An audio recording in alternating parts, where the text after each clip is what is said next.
Salam, xoş gördük sizləri. Teleradio Akademiyasında keçirilən mediada Azərbaycan dili mövzusunda təlimlər davam edir. Təlimlər çərçivəsində sizə bugün növbəti müzakirəmizi təqdim edəcəyik. Qonağımızsa Bakı Dövlət Universitetinin Yeni Media və Kommunikasiya Nəzəriyyəsi kafedrasının müdürü dosent Xatirə xanım Hüseynovadır. Xoş gəlmisiniz Xatirə xanım. Təşəkkür edirəm.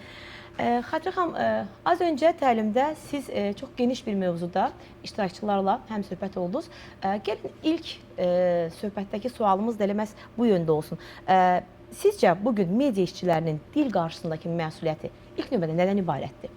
Dil təkcə bilirik ki, ünsiyyət vasitəsi deyil. Dil bütöv bir xalqın milli kimliyidir, tarixi yaddaşıdır, mədəni yaddaşıdır. Və media birbaşa olaraq o dilin daşıyıcısıdır və o dili bir rol modeli olaraq gənc nəslə ötürülən bir vasitədir. Və mənə elə gəlir ki, bugün jurnalistlərin dil qarşısında böyük məsuliyyəti də ondan ibarətdir ki, gənc nəslin dilinin formalaşmasında media bir növ rol modeli kimi çıxış eləyir. Və mediada dildə hansı qüsurlar, nitqdə hansı qüsurlara yol verilirsə və gənc nəslin dilinə bu sirayət eləyir, zaman keçdikcə öz yerini orada tapır. Və çox təəssüf ki, bir çox normal olmayan hallar zamanla normaya çevrilir. Və elə burada da yəqin ki, qüsurlar buradan başlayır. Əslində çox incə bir məqama toxundunuz. Normal olmayan məqamların normala çevrilməsi və bunun mütəmadi olaraq, amma gözə görünmədən sanki adi bir halmış kimi baş verməsi məsələsi. Televiziya, radio və ictimai çıxışlarda yol verilən tipik səhvlər, savadlı şifahi nitq, tələffüz, intonasiya və vurğu məsələləri. Bu kimi məqamlara danışdıq və az öncə təlimdə gənc jurnalistlərin suallarını da cavablandırdınız. Sizcə bugün bütövlükdə, yəni televiziya və radio özəlliklə çıxışlarında rast gəlinən əsas ümumi səhvləri necə qruplaşdırmaq olar? Əslində bu cür təlimlərdə biz dilin həm nəzəri aspektini iştirakçılara izah eləməyə çalışırıq, həm də praktik yönündən gətirdiyimiz nümunələrlə o nəzəriyyəni bir növ təsdiq eləməyə çalışırıq. Və dilin, nitqin pozulma, əsasən ən çox pozulma hallarına rast gəlirik biz fonetik normanın pozulmasına, morfoloji normanın pozulmasına, qrammatik normanın və leksik normanın pozulması hallarına rast gəlirik və daha çox səslərin düzgün tələffüz olunmamasında, məsələn, yad dillərin təsirindən Azərbaycan dilində olmayan səslərin tələffüzünə gətirib çıxarır. Məsələn, stansiya yerinə stansiya tələffüz olunur, diksiya yerinə diksiya kimi tələffüz olunur. Azərbaycan dilində olmayan səslərin Azərbaycan dilinə gətirilməsi dilin melodiyasının korlanmasına səbəb olur, dilin koloritinin itməsinə səbəb olur. Bundan əlavə, məsələn, vurğu problemləri var. Akademik sözü ilə akademik sözü arasında olan fərqi yəqin ki, başa düşürlər, bilirlər. O və A səsinin yersiz dəyişməsi məsələləri var və bu cür problemlər baş verdikcə dildə qüsurlar başalıb gedir.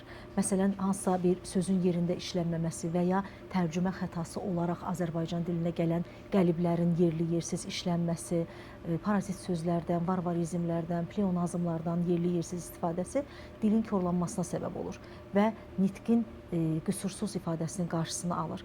Bunları addım-addım gənclərə izah etdikcə və addım-addım bunları göstərdikcə mənə elə gəlir ki, qüsurların üzərində öyrəniriksə, daha dəqiq öyrənə bilirik.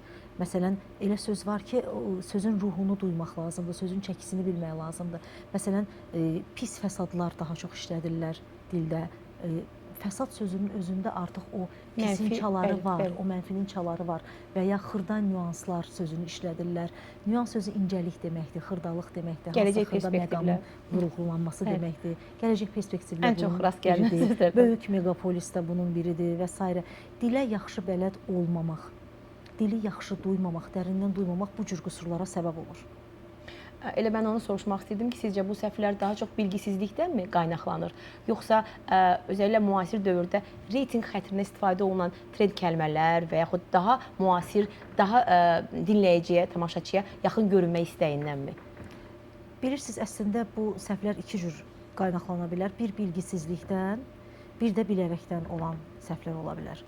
Bilgisizlikdən, yəni dilin qrammatikasını, dilin semantikasını doğru bilməyəndə, söz ehtiyatı zəif olduqda, kifayət qədər bədii ədəbiyyat oxumadıqda, yəni sözə möhtac olanda, nitqdə sözə möhtac olanda bu səhvlər öz-özünə yaranır. Bir də var ki, məsələn, aşıq gördüyünü çağırar deyə belə bir misal var da.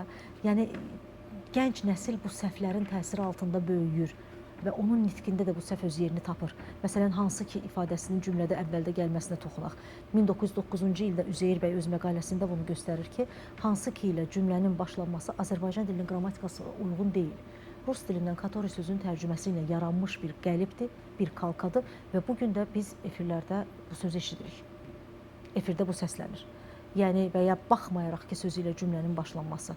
Rus dilində nismatriya natoşda ifadəsinin tərcüməsi olaraq dilimizə gəlib, yəni qəlib şəklində gəlib və biz onun nə qədər nöqsan olduğunu desək də, Azərbaycan dilinin qrammatikasına nə qədər uyğun olmadığını desək də, bugün də efirdə bunu eşidirik. Çox təəssüf ki, bunların əksəriyyəti bilməyərəkdən və ya yanlış təcrübənin təsiri altında olaraq dilə gələn ifadələrdir.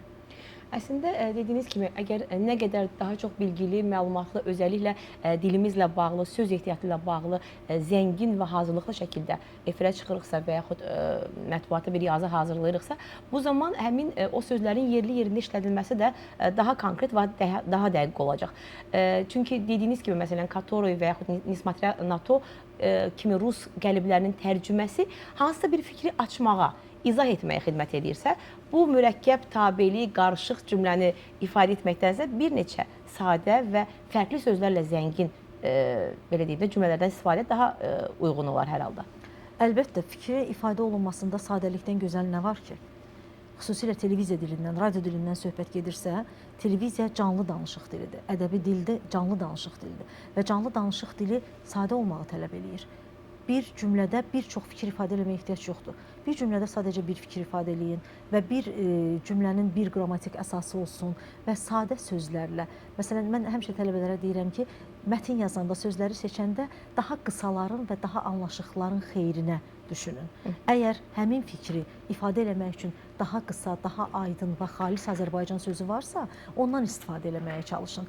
Nəinki uzun, qeyri, nə bilim, adi, izafi birləşmələrdən. Çünki o cür birləşmələr bəlkə də gənclərdən hansısa o cür birləşmələrlə, yad kəlmələrlə danışanda nitqinin daha bəlağətli, daha gözəl olduğunu düşünür və auditoriyaya daha gözəl təsir edə biləcəyini düşünür. Bu belə deyil.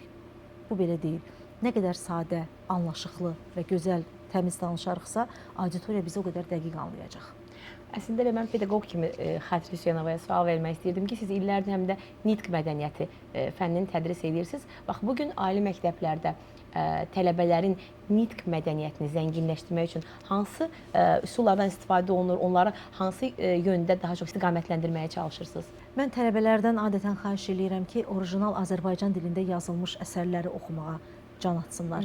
Məsələn, Mirzə Cəlili oxusunlar, Cəfər Cabbarlını oxusunlar, İsa Muğannanı oxusunlar, Anarın yaradıcılığı ilə tanış olsunlar, Cəfər Cabbarlının hekayələrini oxusunlar və bu orijinal Azərbaycan dilində yazılmış əsərlərdə Azərbaycan dilinin koloriti var, Azərbaycan dilinin ruhu var və ən birinci tövsiyəmiz təbii ki, Kitab-ı Dədə Qorqudu oxusunlar. O bizim dilimizin dastanıdır, dilimizin abidəsidir və yeni hər bir şey yaxşıca unudulmuş köhnədir və o dastanları oxuduqca, o ədəbiyyata müraciət elədikcə onların həm dil bazası güclənəcək, söz ehtiyatı zənginləşəcək və bu mütləq onların dilinə sirayət eləyəcək, öz təsirini göstərəcək. Əslində, Xatirə xanım, siz məni qabaqladınız. Mən elə xahiş etmək istəyirdim ki, növbəti sualın cavabı olaraq siz yaxşı nitq mədəniyyətini formalaşdırmaq üçün gündəlik hansı vərdişlərin olmasını gənclərdə arzulayardınız və tövsiyə edərdiniz? Əslində, nitq təkcə filologiyanın obyekti deyil, təkcə jurnalistikanın obyekti deyil. Nitq böyük bir prosesdir. Yəni, biz dildən danışırıq, dil qaydaları ilə tənzimlənən bir sahədə nitq isə dil vahidlərindən istifadə edərək yaranan bir prosesdir. Və nitqin inkişafı üçün təkcə filologiyanın, təkcə jurnalistikanın rolu burada nəzərə alınmır. Bura həm psixologiyanın təsiri var, həm sosiologiyanın təsiri var. Əslində, nitqlə məşğul olmaq istəyən, nitqini gözəlləşdirmək istəyən, nitqin həm texnika hissəsi ilə məşğul olmalıdır, həm də söz ehtiyatı hissəsi ilə məşğul olmalıdır. Təbii ki, nitqin texnikasını biz dərsdə uşaqlarla bu barədə ətraflı danışırıq. Bayaq elə təlimdə də bu mövzulara toxunduq. Yəni, doğru düzgün nəfəs alma qaydaları, düzgün tənəffüs etmə qaydaları, artikulyasiya məşqləri, hər bir səsin öz məxrəcində gözəl tələffüz olunması və bu danışıq texnikasıdır. Artıq danışıq texnikasına yiyələndikdən sonra hansı fikri necə ifadə eləmək olar? hansı sözləri seçmək olar ki, fikrin daha dəqiq və gözəl ifadə olunsun. Bu tərəfə yanaşmaq lazımdır. Artıq burada bədii ədəbiyyat devrəyə girir. Çünki bədii ədəbiyyat söz bazası zəngin olmayan insan çox məhdud çərçivədə danışacaq. 300-500 söz bazası olan insan nə qədər zəngin danışa bilər, fikrini nə qədər gözəl ifadə edə bilər. Doğru. Sinonim cərgəsi zəngin olmayan insan nə qədər gözəl danışa bilər. Çünki eyni sözlərin təkrarı auditoriyanı yorur. Eyni sözlərin dəfələrlə eyni situasiyalarda eyni sözləri təkrar eləmək auditoriya üçün həm estetik deyil, həm zövqünü oxşamır. İstər-istəməz auditoriya yeni kəlmələr axtarır, yeni sözlər axtarır və bu inanın ki, bizim ədəbiyyatımızda yetərli qədər var. Bəhrələnmək lazımdır. Xatırlayıram, orta məktəbdə inşa yazı yazarkən, özəlliklə ana dili mövzusunda inşa yazı yazarkən şeirlərdən istifadə edirdik və tez-tez vurğulanan belə bir xətt var idi ki, ana dili bizə ana südü və ana laylası ilə birlikdə ilk doğduğumuz deməli dövrdən yeridilməyə başlayır və biz bayaq da qeyd etdiyiniz kimi evdə, ailədə, məktəbdə və bütövlükdə cəmiyyətdə nə qədər gözəl şəkildə ana dilində danışıqlar eşidiriksə, bütövlükdə bu bizə təsir göstərir. Və yenə də çox önəmli bir məqama toxunaraq vurğuladınız ki, bəli, bugün ana dilində təmiz danışmaq sadəcə pedaqoqlara, müəllimlərə, jurnalistlərə lazım deyil. Hər kəs özünü öz sahəsində uğurlu bir belə deyim də şəxs olaraq təqdim edə bilmək üçün özünü düzgün şəkildə ifadə etməyi və təqdim etməyi bacarmalıdır. Bəli, bəli. Bugün əslində xarici dillərin öyrənilməsi, xarici dillərdə danışılması çox gözəl haldır. Məsələn, mən öz məişətimdə, gündəlik həyatda gəzəndə rus dilində danışan uşaqlar görürəm, hətta bir-biri ilə ingilis dilində danışan uşaqlar görürəm. Bu məni sevindirir, çünki gənclərimiz müxtəlif dilləri öyrənir. Necə bir məsəl var dilimizdə, bir lisan, bir insan. Bəli. Yəni, insan nə qədər çox dil bilərsə, o qədər irəli gedə bilər, o qədər informasiyaya çatımı çox ola bilər. Amma bütün bunların fövqündə ana dil dayanmalıdır, belə düşünürəm ki. Mənə elə gəlir ki, uşaq dil açanda ana dilində dil açmalıdır və uşaq ibtidai təhsilini heç olmasa ana dilində almalıdır. Bilirsiniz, elə məqamlar var ki, onu dil açandan formalaşdırmaq lazımdır və o formalaşarsa, artıq onun üstünə nələrisə gətirmək mümkündür. Məsələn, dildə, ləhcədə, aksentdə elə məqamlar var ki, onları artıq dil açandan uşaq ibtidai təhsilini o dildə alarsa, Bünövrə artıq yanlış qoymuş bünövrə olur. o dildə qoyularsa, təbii ki, onları gələcəkdə inkişaf etdirə biləcək, o vərdişləri gələcəkdə inkişaf etdirə biləcək. Amma bütün xarici dilləri müəyyən yaş dövründən sonra öyrənmək mümkündür. Amma ibtidai təhsilin ana dilində olmasını çox arzulayıram. Yəqin bu həm də ona əlaqədardır ki, insan ilk öyrəndiyi dildə həm də düşünməyə çalışır. Əlbəttə. Və düşündüyünü ifadə edərkən də bayaq dediyiniz həmin o kalkalardan, yanlış qəliblərdən istifadə edir. Bəli, bəli. Əslində sizinlə söhbət kifayət qədər geniş alına bilər və toxuna biləcəyimiz məqamlar da çoxdur, amma müəyyən vaxt çərçivəsində danışa bildiklərimiz bu qədər oldu. Təşəkkür edirəm faydalı və maraqlı söhbət üçün. Minnətdaram.